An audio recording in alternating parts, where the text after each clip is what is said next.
m'appelle Alice Zeniter, je suis écrivaine.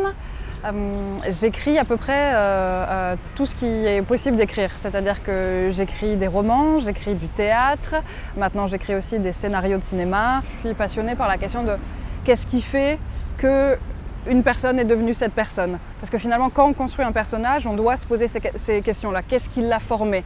Alors, le petit entourage, le plus grand, est-ce qu'on parle de la famille, des amis, de la nation, du continent? Notre grille de lecture, à travers laquelle on éprouve le monde, elle a été formée. Et moi, j'adore pouvoir m'arrêter et réfléchir sur ça et essayer de reconstruire ça après pour mes personnages. J'ai une très grande dette envers Zola.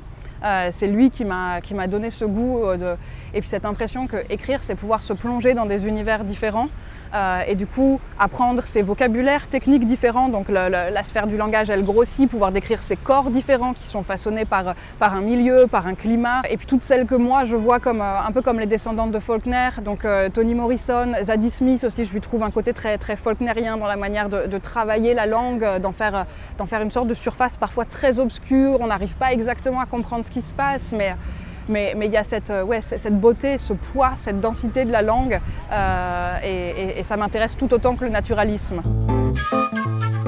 Pour apprendre à mieux écrire, il faut écrire.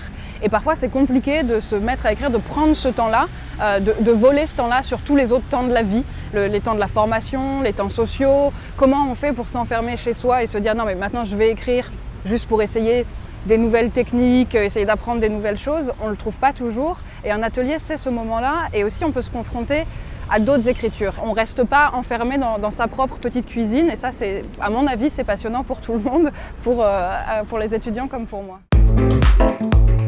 Sciences Po.